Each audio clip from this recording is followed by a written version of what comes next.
major thing, and I don't know how much time I'm going to take to do this, but I want to talk about the new financial infrastructure that is facing the world and facing America in particular.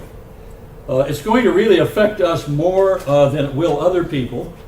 It'll affect us negatively, while it'll affect other people positively. And so we have to understand that and get ourselves positioned properly for that. Let me start out by, it appears that we have a division between the East and the West. And I'm going to draw a chart like that. And we'll put over here, this is the West, this is the East in the world. And in the West, we have the Federal Reserve. And along with that, we have Bank of England, etc., that kind of stuff. We're all kind of part of the same team. In the East, they have the People's Bank of China that has been established. And it's growing, it's a massive bank. The People's Bank of China is moving into international finance. In the West, we have the International Monetary Fund. And what has been happening is people all over the world have found that the International Monetary Fund has been the piggy bank for the United States and the European countries, and has not been international at all. It hasn't been providing funds to South America or Asia or whatever, It's just the friends and family of U.S. and Britain, essentially. And so what happened was there needed to be a full international system. So in order to bring pressure, China created the Asia International Investment Bank, Infrastructure Investment Bank. And they are set up to act just about like the United States IMF does. Now, if we look at, see if I can find my no, that's not it. Here we are. This is a map of the founding members of the AIIB. And China makes up the whole thing, and essentially what happens is all the green nations are the ones that are in it. And so this is an organization that's equivalent to the IMF. And the people who are not in it are United States, Greenland, nations in Africa, a few nations here. But most of the world is in it, including England, United Kingdom. So you can see that these are all make up the AIIB, and all of these other nations are members of IMF, but the United States is not a member of the AIIB. And so what they've done is the East has set up an organization to counter the IMF. And then what over here we have the World Bank, and it wasn't doing things for the world, it was doing things for us. And so over here they created the Brics Bank. This is, and the Brics Bank is Brazil, Russia, India, China, South Africa. And the BRICS nations are, well, let's see. You don't need to cover that right now. So we have the Brics Bank, and so what they did was they created another equivalent. We have SWIFT, which is the financial money transfer system for the world that transfers money all around the world. And so the SWIFT system is located in Belgium. It has a Belgian organization, and nations join it. All the nations of the world have joined SWIFT because they want to have the ability to wire transfer money around the world, to transfer between banks and etc. Well, the United States created a situation where because we are the world's reserve currency, much of the world was doing trading in US dollars, and the United States says we want to approve every US dollar trade in the world. So what happened is they set up big computer centers in Washington, D.C., and all of the SWIFT transactions that happen in Belgium are forwarded to, all the dollar ones are forwarded to Washington, D.C., and the United States government approves every dollar transaction. So what happens is Russia, China, major nations are transferring funds around the world, which they use US dollars to do much of that. And so the United States government is watching everything that Russia is doing, everything that China is doing, and they're controlling whether or not they'll permit this money to go through.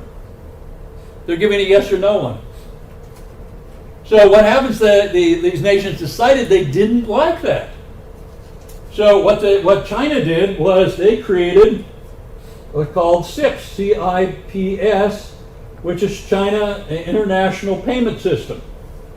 And they did this in 2016. Okay. Yes. Excuse me, isn't Russia in there as well? Haven't they Yes. financially, That's right. That was my next point. Thank you so much, honey. Oh, you bet. My wife is understanding these things very well. And so what happens is we now have the Russian payment system has joined, and they've now linked these two together. So, and why did Russia have decide to have a payment system? Because the United States threatened to kick them out of the SWIFT money transfer system. We were holding this over their head. We will not allow you to transfer monies between your own banks within your own nation. So what Russia did is they now have 600 of their top banks on an international trading system, and these trading systems happen to be compatible with SWIFT. So now Russia and China and all of the nations in their sphere are now going to all be able to transfer monies back and forth and do deals without US dollars and without US approval. So that's what's happening. Then what happened is we had the London Bullion Market Association, and plus New York, and in that they controlled the price of gold. The price of gold was set in London and New York by these individuals, the big bankers. They actually set it, and then they did whatever was necessary to keep the price where they wanted it. And they would do naked shorting. They would do all kinds of stuff in the market to control the price of gold. So what did the East do? What did China do? They put up the Shanghai Gold Exchange, and where the Shanghai Gold Exchange has been created in Shanghai just a couple of years ago. They now have futures contracts. They now have all kinds of contracts. They're putting together the system where Shanghai is going to be the area that controls the value of gold. And what Shanghai is doing is they're trading in real gold. They're not trading in paper gold or imaginary gold or synthetic gold or any other term you want to use. They're trading in real gold. You buy the gold, you take it. That's it, you know. And so what we expect is China has wanted gold price down for a long time because they're in the posture of accumulating gold. And so suppressing the price of gold was fine with them. Now we're coming into a time where the price of gold will be better if it's higher for them. And so we're watching. They have put the system in place where they have market makers and all this kind of stuff in the gold area. So what we have is we have a system where it appears there's a competing system against this system. It appears, and it definitely is, because if they didn't do this, we would never give up our power in this particular area. So in the meantime, what's happened is the IMF has created the SDR, and they've actually taken the former head of the People's Bank of China, and he now sits on as the number 2 man at the IMF. So he sits over there. And so we have this situation going on, but and people try to play this up as this is a competing system, and this system is out to destroy this system. That's the way it's set. I don't think that's the way it is. And the reason is because up here at the top, you have the BIS. The Bank of International Settlements is the bank that started the Fed and the IMF, and they are the people who are actually helping all of this stuff happen. So the Bank of International Settlements is actually running this together. They're breaking the Western power. They're breaking the power of the West, where our dollar is overvalued and has been the primary reserve currency. They're breaking the power of the dollar, which is going to affect the United States of America. Is what we've got going. So we have these are the competing organizations, and so what we expect to see is these organizations being utilized in the New World System and actually working together. We're going to get into that as we go a little bit further. I'm going to go to a series of different pieces of paper here, interviews, knowledge, stuff that's coming out, and we have an apparent plan. What we have, let's do this. We're going to go over here, we're going to take a look at this right here. We're going to look at this. This is the financial system in the United States of America since the founding, starting back here in 1770. And we've gone through different periods of time. And we've gone through where we had a financial system backed by international gold, domestic paper, domestic gold, domestic silver, domestic paper, domestic silver, domestic paper, international gold modified, which was a gold-backed dollar, then the gold-backed dollar stopped, and we've been on the international paper dollar system right now. And this has been for the United States and most of the world. So we've gone through a variety of different financial systems already, and we're coming up right here to another decision, and that is, what's the new system going to look like, because we have a brand new system coming. Why? Because a paper fiat money system does not work. It ends up in a crisis. It's brought us to the crisis, and the crisis is ready to happen. Here is a little quick history of world currencies. Down here in the bottom is Portugal. This is down here at 1400 to this is like 1540, right here. Here we have Spain. They lasted with 110 years. We have the Netherlands. They lasted about 80 years as a reserve currency. France lasted 95 years. We had the British pound that lasted 105 years.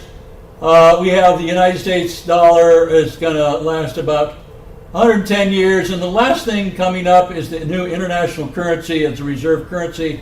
This is the SDR. This is kind of like the history of the world. We're now transitioning from here to here. We're in that transition. And so when you're in the transition, that's when big things happen.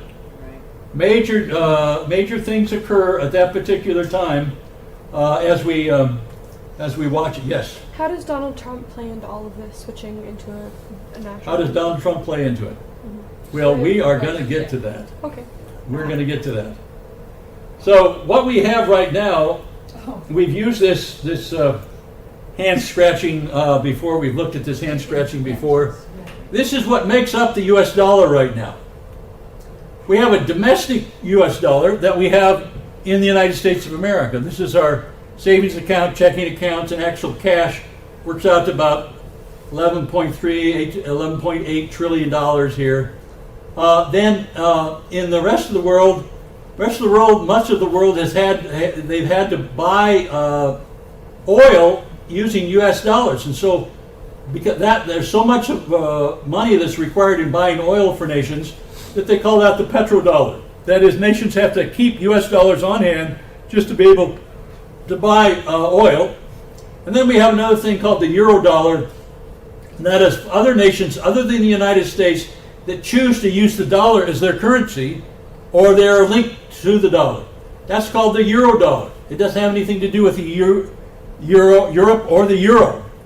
It can be any nation anywhere, but it's referred to the euro dollar because nations started out in Europe using the dollar as their basis for doing business, and so there it was called the euro dollar. So what's happening with the petrodollar is going to go away because petrodollars petrol is now going to be purchased. International purchases are going to be done in SDRs. And the euro dollar is going to go away because that same thing is going to be. So these two, we don't need these things anymore. So over here, this equals about the same as what we have over here. This is about $12 trillion out there in the world under that. And so the world won't need that. They'll be sending those dollars home, but they're going to replace it with SDRs, and the SDRs are composed of 40% US dollars. So they're going to get rid of, let's say they get rid of 100% US dollars, and they're going to come back with 43% or something. They're going to be required in the new SDRs. So there's a big amount of US dollars that are no longer needed in the US economy. In the world economy. And they're going to be coming back to the United States. What does that do? That drives inflation. It just goes straight up in that whole area. So I want you to see that. And then what is an SDR? We've covered this. Right now, an SDR is special drawing rights. Is composed of the euro, the British pound, US dollar, a Japanese yen, and we've been theorizing, is the IMF going to use gold somehow, or is China going to use gold somehow? We don't know really for sure, but the new Chinese yuan is going to make up about 11% of the SDR. So when you take a look at it, this is the new international currency. It's made up of these 5 existing currencies. This is a before and after look. This is what it looked like before October. There were made up of 4 currencies. This is what it's looks like after October 2016. This is where this is the U.S. dollar and euro, Japanese yen, and this is the Chinese yuan, and this is the British pound. Yeah, this is euro. So basically, this was what it looked like a few months ago. This is what it looks like now, and of course, what happens is you can see Chinese yuan is down here at 11%. We're at 41% in the of the new SDR. However, everybody knows that China is close to or maybe surpassing us under some mark. So right now, the SDR is not allocated properly. China is way underrepresented on here, and the United States is overrepresented on there. And so you can look for that is going to begin to change in the future. That's going to begin to change in the future. And so then here is the SDR fact sheet from the IMF. The SDR is an international reserve asset created by the IMF in 1969 to supplement its member countries' official reserves. As of March 2016, 204.1 billion SDRs, equivalent to about 285 billion, have been created and allocated to members. SDRs can be exchanged for freely usable currencies. The value of the SDR is based on a basket of 5 major currencies: US dollar, euro, the Chinese renminbi, the Japanese yen, the pound sterling, as of October 1st, 2016. We won't read the rest of it. What happens is, if you noticed that Ukraine needed a bailout recently, and we had 2 nations trying to compete to help bail out the Ukraine. One nation was the United States of America, and the other nation was Russia. They both offered to bail out Ukraine. This was a couple of years ago, a year and a half ago, something. They both offered. Well, the thing was, they both offered to bail out Ukraine in SDRs. Russia wasn't bailing them out in rubles, and the United States wasn't bailing them out in US dollars.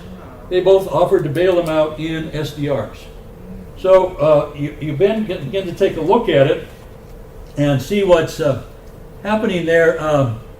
Here are the actual rates. You go to the IMF, and you can see these are the rates as of April the 21st that compose an SDR, and this is what one SDR equals $1.363 right now.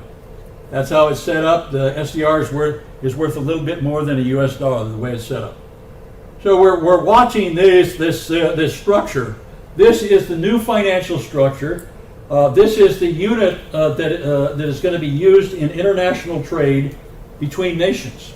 Unless nations will have the option of doing their own things apart from that. But basically, all the products, all the insurance products, all the hedging products that you need to do international trade are all being set up now, included using SDRs. So when we take a look at this, we have here from J.C. Collins. He writes this. He thinks this is what he has seen in his research. The SDR compositions themselves will be based on both macro and micro weights and measures. The macro breakdown of each country's currency composition will be as follows: 25% production commodities, such as oil, gas, rice, wheat, iron, etc., will be a weighted factor for your currency, national currency. 25% will be in foreign reserves and in precious metals.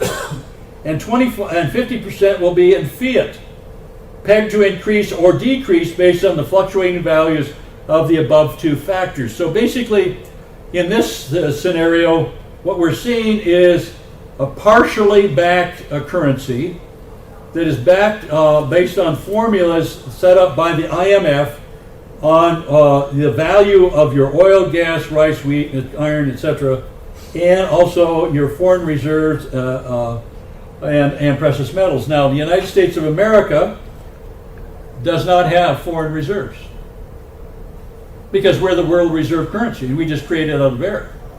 So we don't have to go out. So what happens is a normal nation, if we were a normal nation, we would have to go out and put together all kinds of foreign reserves. We'd have to have yuan and British pounds and etc. So we do have a few things, but we don't have much like what other nations would have.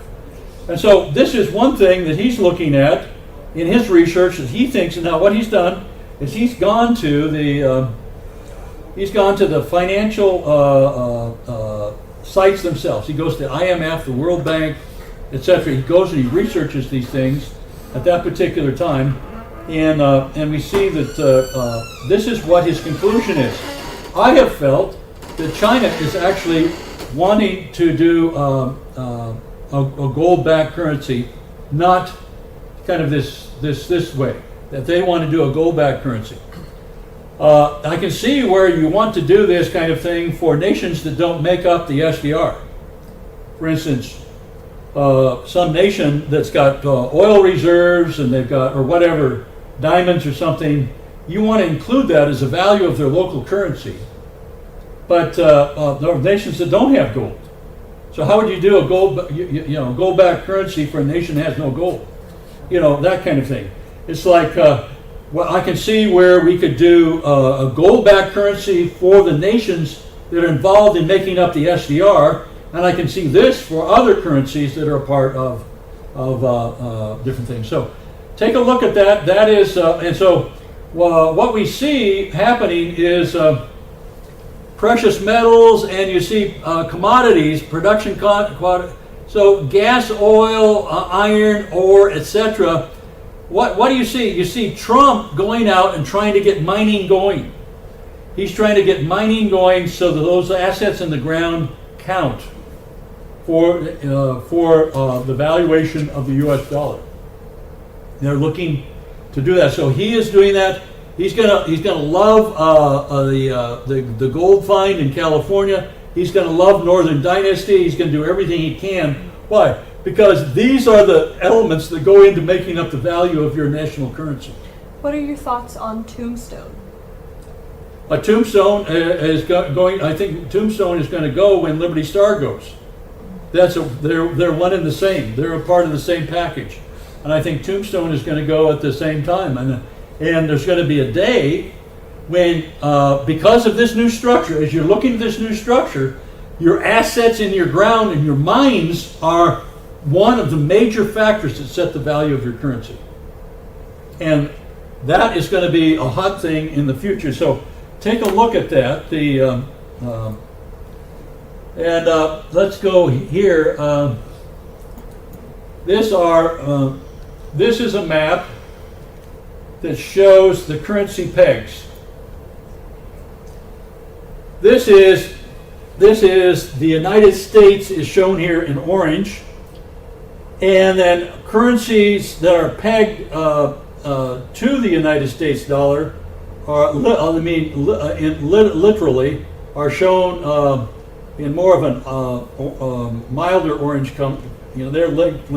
And then there's a flexible tie, is in the yellow ones, to the U.S. dollar. So you can see that that's the case. Then the Eurozone, you can see that some are tied to the euro, like these African nations are tied to the euro, some in there. And then some nations are pegged to a basket of currencies, and so you see this happening down here in South Africa. They're pegged to a basket of currencies.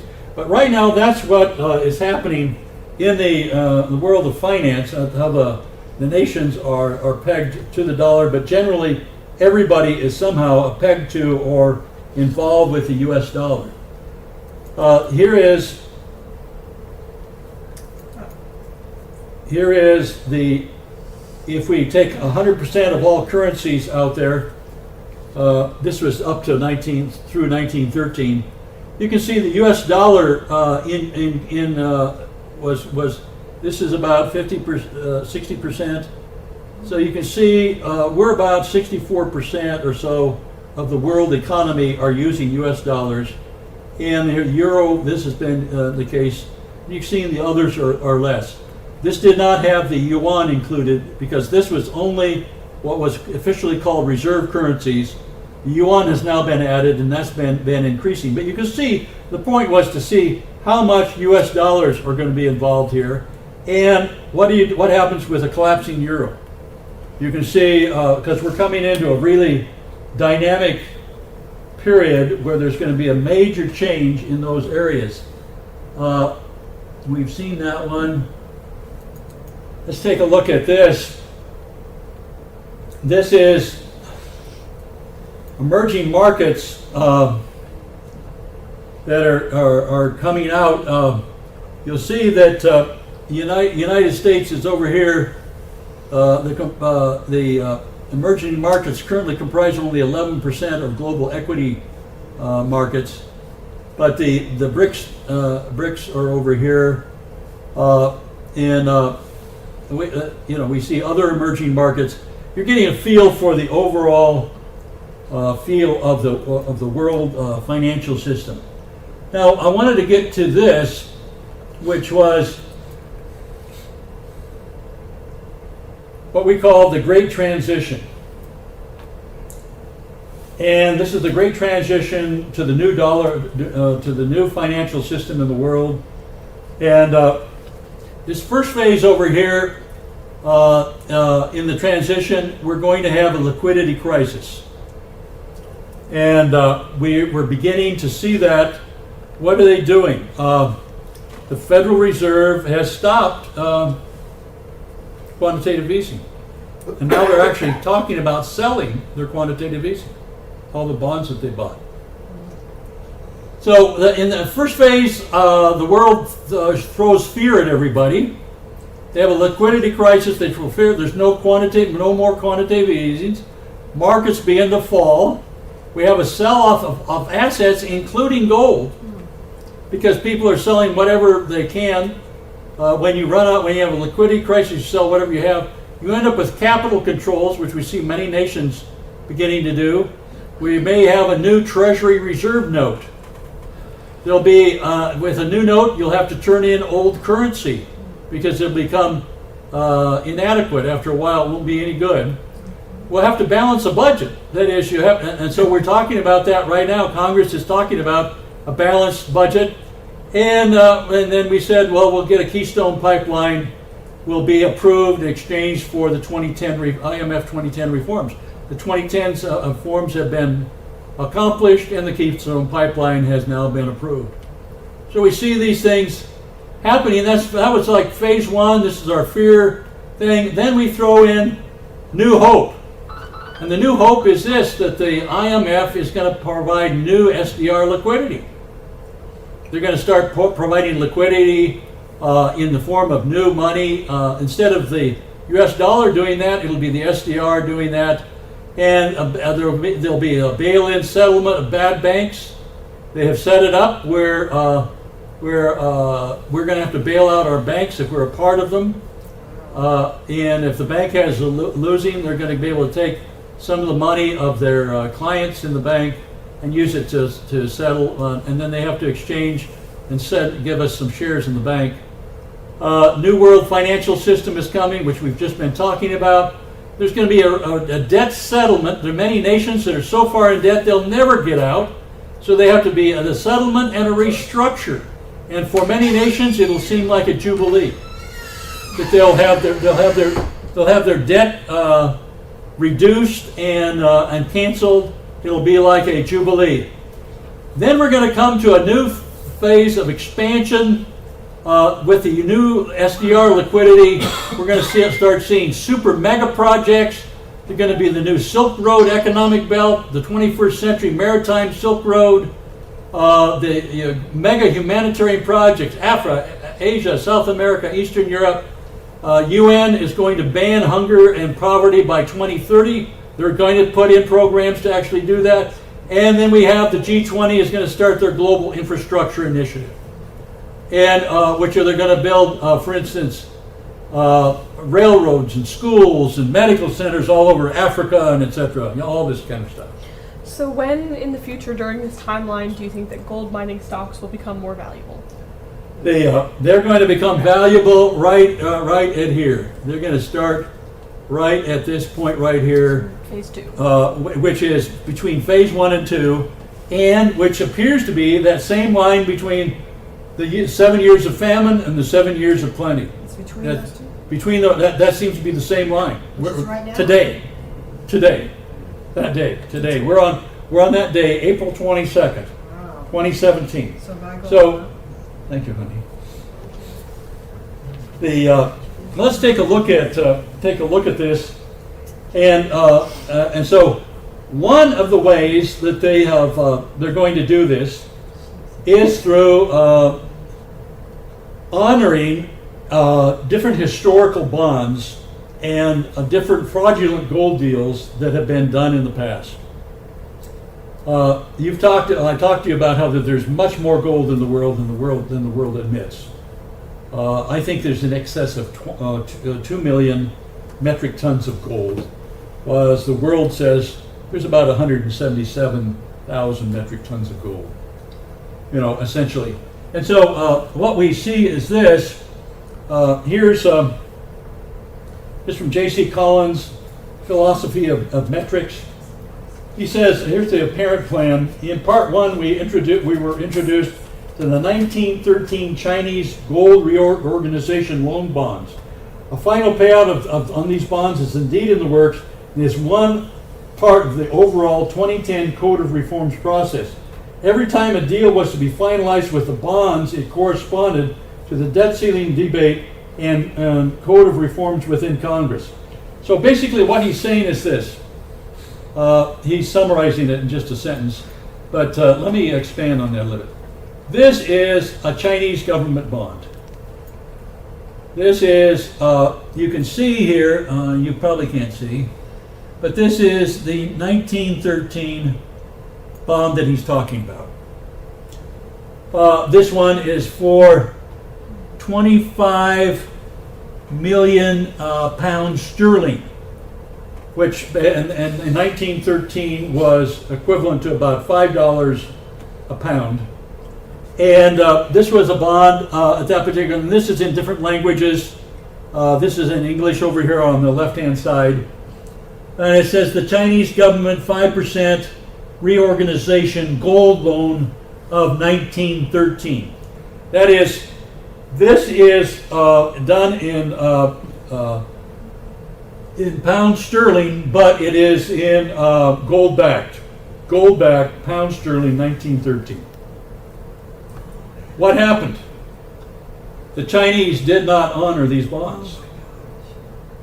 People around the world bought these bonds and were unable to, and let me just go over here and find, I'll just read just one paragraph.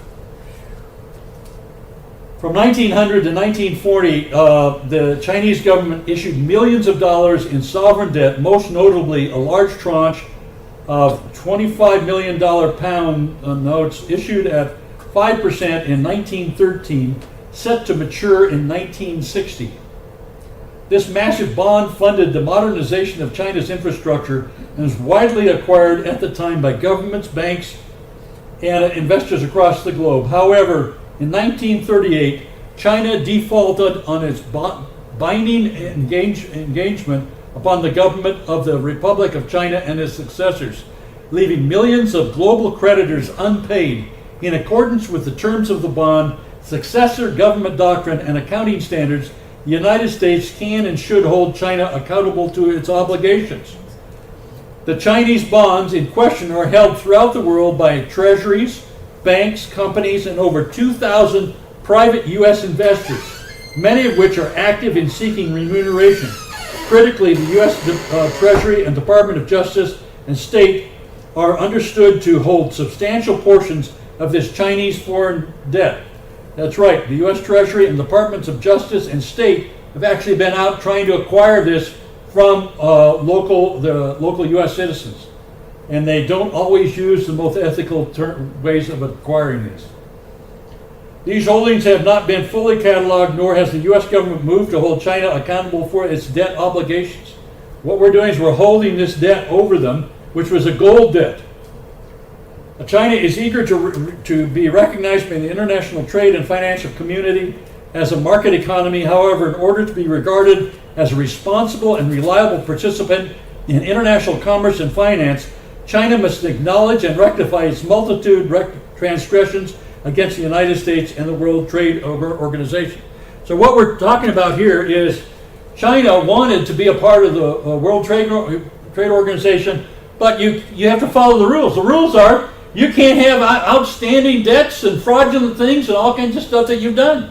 You have to be settled, all debts, everything has to be settled, everything has to come together. So what we're having now, right now is going on, is a massive restructuring of debt in the world and with the honoring of all fraudulent debt. Every bond deal that any nation has ever put out and is not honored is coming up and must be honored and must be negotiated and settled. So we're in this grand settlement time that's been going on for the last 10 or 20 years. They've been in this period for 10 years really strong, trying to get all these factors settled. because it's hard, because governments keep changing and stuff keeps happening and governments are overthrown and who's responsible for the debt and all that. So you can see the Chinese government bond there. That's the bond that we're talking about involved. Here's another one. This is the 27th year gold loan of the Republic of China, issued in 1938 in United States dollar bonds, and this is for $50 million, and these are coupons. And what you would do if you own this bond, you would every year you would clip a coupon. You see one of them has been clipped here. You would clip a coupon and you would submit it to the Chinese government, and they would pay you your interest. Each year you would clip a coupon, submit it, they would pay you your interest on the. So that's what they look at. What happened? That they did not honor. Well, why didn't they honor? Well, there's several different reasons. One is Chiang Kai-shek was at war with Mao Zedong in China. And eventually Chiang Kai-shek took much of China's gold and went to Taiwan. We called it Formosa at the time. And he took the gold from China with him, and he went there. Well, what happened was that was the gold that was going to be used to pay these loans. You know. So then what happens? We had Japan come in and take over major portions of China, and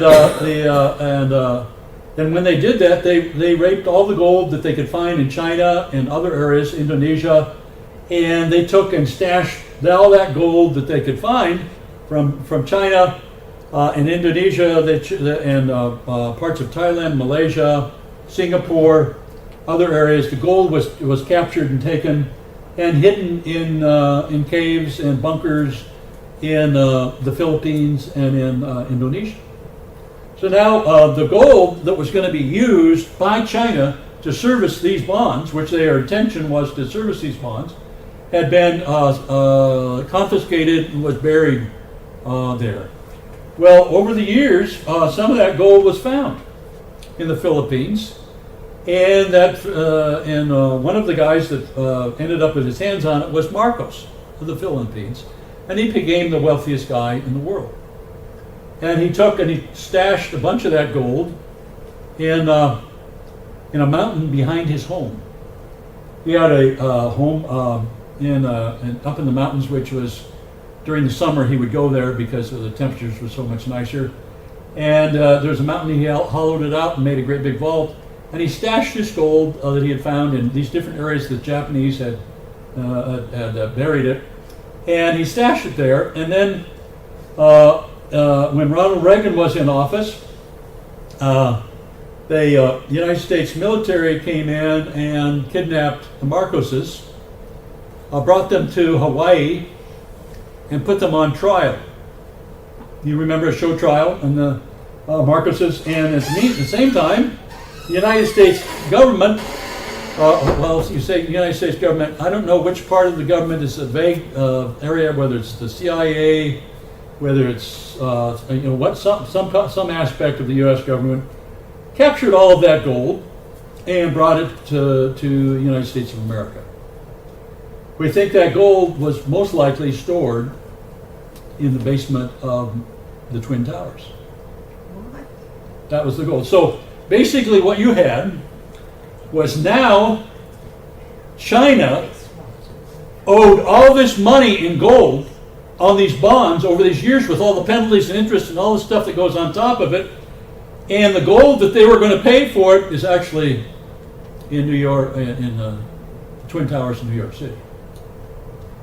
And we have control of it. So this is the game that's been being played. This is what you call, what do they call it? The ultimate game. This is the game that's played behind the scenes. The big boys play these games, and nobody really knows what's going on. Newspapers don't report on it except in very vague plans. So basically what J.C. Collins is pointing out here is this. He says, in part one, we were introduced to the 1913 Chinese gold reorganization loan bonds. A final payment on these bonds is indeed in the works, which is going on right now. They're going to pay out these bonds. They're going to honor these bonds. The Chinese are. And that's a part of the 2010 Code of Reforms. What does that mean? The 2010 Code of Reforms. Why would you negotiate something like that? What the 2010 IMF Code of Reforms was this. The Code of Reforms brought in China to the IMF. It put the People's Bank of China director on the board of the IMF as the vice chairman, and the IMF increased their quotas. They doubled the monies that the nations had to put in. That is, an SDR is created by all these nations putting in money. The United States puts in US dollars, and Britain puts in pounds and whatever. They put in all this money, and then they create SDRs out of that. Well, what they did was they doubled the amount of that every nation had to put in, and China was required to put in money as well, and so they put in extra. So what they did was this reorganization gave China a seat at the financial table of the IMF. It's not about quota reforms. They talk about IMF quota reforms. That's meaningless. The quota is nothing. It's China has its teeth in the IMF and has some controlling power and major influence in the IMF. That's what they did as a part of that. And then he makes this thing. This deal to do this reconciliation has been going on for years. And it looks like it's going to happen, and then it falls apart. And every time it looks like it's going to happen is when the U.S. is having a debt crisis, the budget ceiling debt crisis. Every time. And so I believe that this debt ceiling crisis, we said, it's just on purpose or not. I think it's absolutely on purpose. I think we're not going to see things work out. I think eventually we're going to see crisis in this situation, and it's all a part of international jockeying to get some negotiation. Why? Nations are negotiating, signing off on the final things on this right now, on this reestablishment of debt. It's important to know that China, by China honoring the 1913 bonds, will be able to access their full gold reserves, including the portion that was used to support the 1913 bonds. What he's inferring to is this: that China said that Shanghai Shek took all the gold, and therefore we can't honor these bonds. But in reality, they had gold there on hand where they could have, but it would have really strained them to have honored these bonds. So they hid the gold that they actually had on hand, and so they did not have to honor these bonds. Because if they were found in default, they were going to have to they would be kicked out of any kind of international trade. They wouldn't be able to. And how are you going to sell all your goods from China if you can't be a part of international trade? You're an exporting country. So what we found was the first thing we discovered is when Hong Kong was controlled by the British, and China wanted it back. Britain said, in order to get Hong Kong back, you must honor these 1913 gold bonds. So what they did for all British individuals or banks, they honored the 1913 bonds, and they paid 10% of their face value to the people that settled for this. And mostly these bonds were not then controlled by Britain.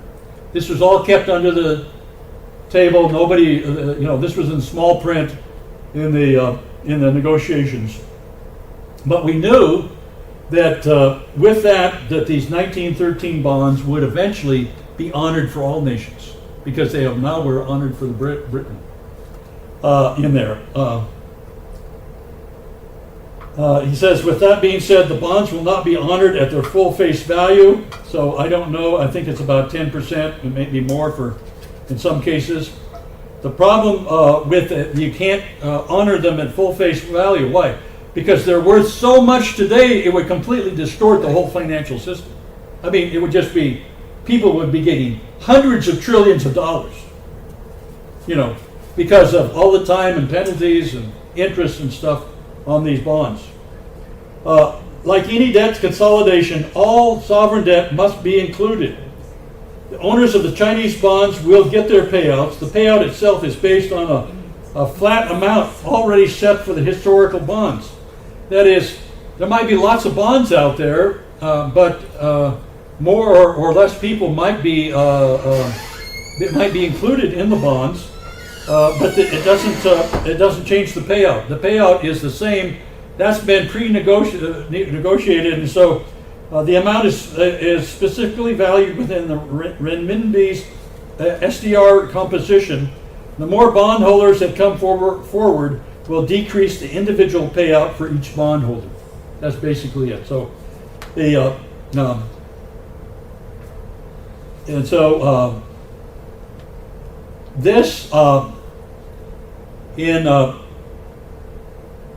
this approval of the IMF 2010 reforms was a hot button because Congress had to approve it, and if you voted to approve it, you were voting for the destruction of the US dollar. Is essentially what it was. So they fussed over this for years and nobody wanted to do it, so what they did was they put it in the budget bill in small print in 2015. In small print, and people just voted for the budget, and by doing so, we voted to release the dollar from U.S. world reserve currency status, and the demand for the dollar is going to fall dramatically because of that. And so we're just entering that period of time right now.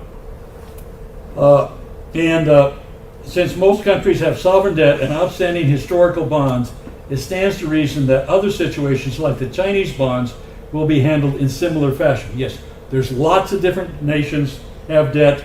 A lot of them have fraudulent bonds, things they haven't fully honored, etc. They are going to happen. Japan has what's called the 57s. They're going to be honored and all of that. Another pattern that emerges as we study the history of reserve currencies is that with each reserve currency, the centralization has become tighter and tighter. The control of money, that is. Through increased centralization, the countries of the world have sunk deeper into sovereign debts, from which even more centralization will be offered as the solution. Make no mistake about it, the power the United States has experienced since 1944 and the Bretton Woods Agreement has come from the reserve status of the US dollar. After the reforms are passed and the executive board restructured, the US will become a regular country like every other country in the world. And that's exactly where we're headed.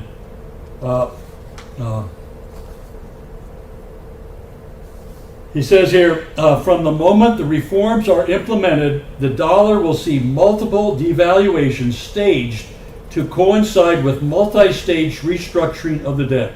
This is a big thing in the world, so it has to be done in steps, and each step has to kind of be resolved as it happens. It is important to mention that with the passage of the reforms, the world will not see an overnight immediate response. The new system will take time to fully integrate. The global currency reset will happen in levels as currencies are allowed to free float within the parameters as set forth by the SDR composition of each country. And the Basel III regulations, which are controlling a lot of this from the Bank of International Settlements, are also set to be fully implemented by 2018. So this has all been set, in the marketplace. With the full implementation of these reforms, we will see all the currencies of the world that are now pegged to the value of the US dollar shift to a more balanced system of of weight values be pegged to the value of the SDR as issued by the International Monetary Fund. So we see that's the kind of the general plan. To know when this is going to be happening, we have what we call signs of the times. And I've got to put this up on the board because these are important. There are several major signs, or a few major signs, let's put it that way. The first is going to be the Fed is going to taper quantitative easing. So what have we done? They're already doing that. They're not buying in the marketplace. They're already tapering quantitative easing. The next thing that's going to happen is we're going to see the IMF is going to provide SDR quantitative easing, QE, liquidity. They're going to provide liquidity. They're going to do quantitative easing. So we see this one's happening already, and we're seeing this one starting to happen. 3, what you're going to see is U.S. bases withdrawn around the world. Why? The only way we can afford U.S. bases all around the world, these 135 major bases that we have around the world in all these different nations, is because we can create currency out of nothing, and spend it in the local economy for our bases, for our soldiers, and for supplies, etc. And then those dollars don't come back to the United States because the local economy needs them to do business as a reserve currency. So what happens is, watch for, in the budget negotiations and all the stuff coming up, if you hear closing U.S. bases, know that all these things are all happening. This is all a part of the grand restructuring in the world, the new financial restructuring, and it means the collapse of the U.S. dollar by major portions, and as the U.S. dollars that we have created around the world begin to come home. So watch for those 3 signs. Those are literally happening right now. And where we will see it is when you take a look at federal holders of foreign holders of federal debt. When we look at that report every once in a while to see how it's doing, we will notice that holders of federal U.S. debt will begin to decline. The debt will begin to decline, and we will see that happening. And as he says here, expect more of the same as the system shifts further away from the dollar and closer to the SDR composition. America could never openly admit that they killed the dollar. It will have to be hidden within a series of events which create a form of plausible deniability. That's exactly what the government has done. It's exactly what Congress has done. They are killing the dollar. And of course, what has happened? You and I have prospered because the dollar has been unfairly, increased in value. I mean, that's it. We've been the recipients of the value. Now we're going to get a little bit of the negative side of that. So what do? Inflationary? We know gold and silver is going in U.S. dollars is going to go up tremendously. The commodities that we saw, the grains are going to go up incredibly. All these things.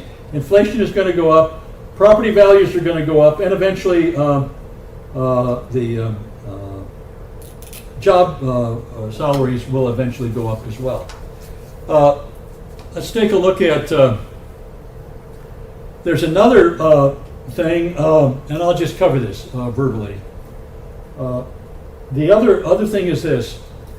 Over the years, there's another classification of gold, and this is called the global debt facility.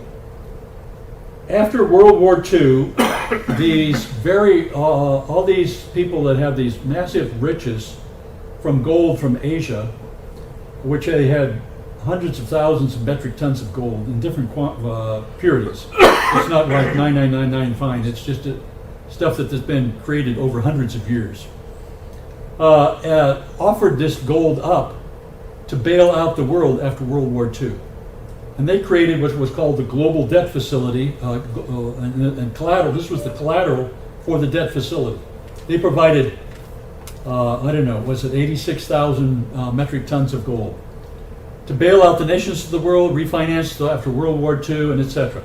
They put forth their gold, and they were issued deposit receipts, similar to these bonds that we have here for their gold. But then the banks decided they were going to hold on to the gold for themselves, and they didn't apply it to the nations and all the national debt, and they didn't use it to rebuild the nations. They just kept the money. And so this gold, which was to bail out the nations of the world and actually zero out the debt of all kinds of nations in the world, which had been offered, has been hijacked and controlled by several major banks. That gold is now coming forth. It is going to be a part of the restructuring. That gold is now coming forth. They're dragging it back from the banks. Here's what the banks did. They signed an agreement with the parties that brought the gold in and deposited this gold. And sometimes they deposit 20,000 tons in a bank, 10,000 tons, etc., of metric tons of gold in a bank. And the bank would issue them documents saying what had been done and making it, and they would have a document for the person and they have a document for the bank. Now in each document, they created spelling errors, misspelled words, all kinds of stuff, and in each document.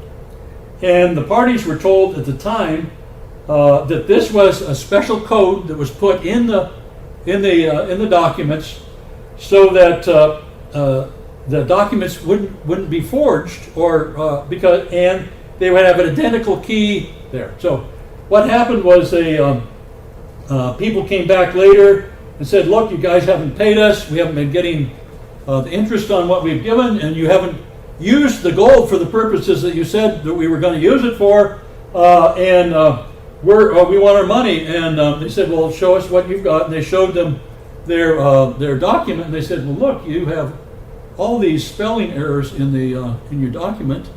This absolutely has been forged by a very ignorant Filipino or Indonesian person who doesn't even understand English.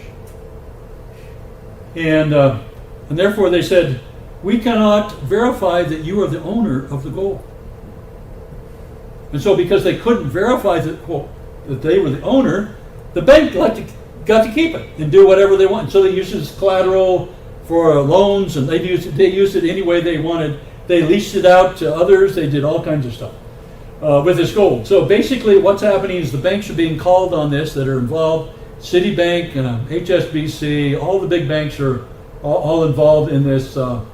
Wells Fargo, all the big banks are involved in this situation. So they're being called on this, and so this gold is being coughed up and being put a part of the new reconciliation jubilee bailout of nations. So what this new thing is, they're putting all the debts together, and they're putting all these assets together, and they're going to try and cancel things out and set it up at that particular time. So that's what I have on that, and so that is happening now. And we won't go through all this other stuff. This is Ken's story. I'd like to take a minute or two to tell you about what our business and ministry is, Investing with Insight. What you are looking at is our website on Facebook.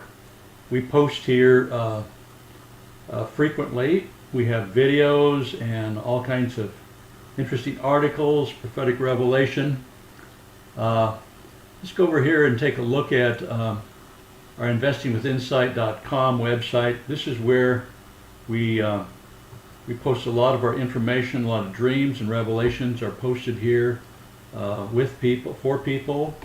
We see what the Lord is saying, and we see how we might be able to invest and protect our families and our businesses at this time. Let's go over here to our, this is our our website that we run on Kajabi. This is for our paying members only. And we have, here we post all of our videos, all of our special reports. We have resources and watch lists and special reports. We have our meetings, we have prophetic revelation, we have our top picks of our top stocks, our penny stocks, this kind of thing that the Lord has shown us.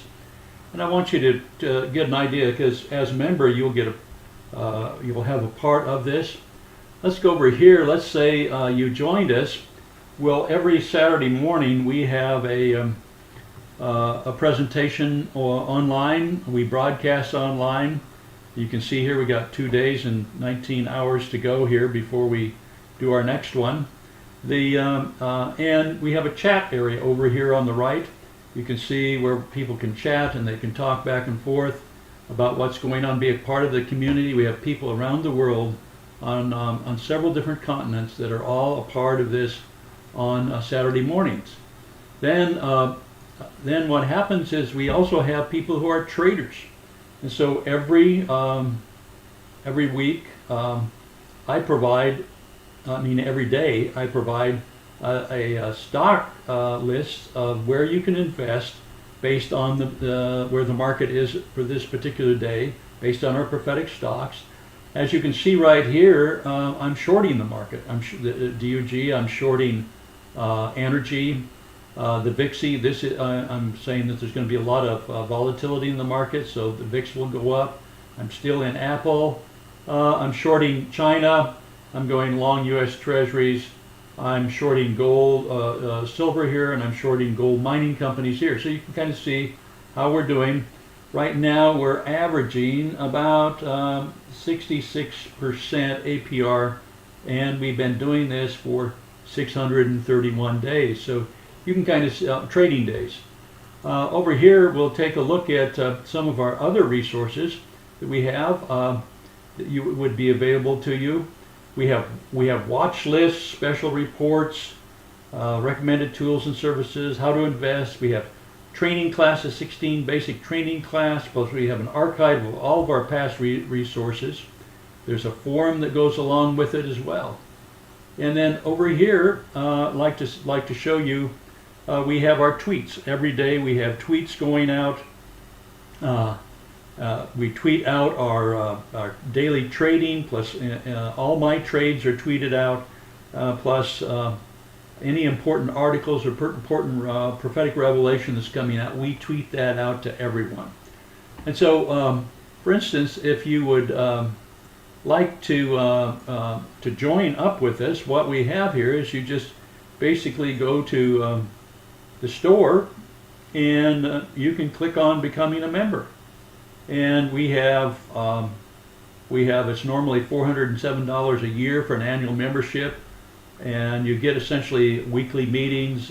We do skip once in a while. You can do $47 monthly membership or a $407 annual membership, and we have specials that we're running from time to time, and you can take a look at those specials. So basically that's what we are, that's who we are, and it's been great talking to you, and we bless you. Hope you will join our prophetic investing community.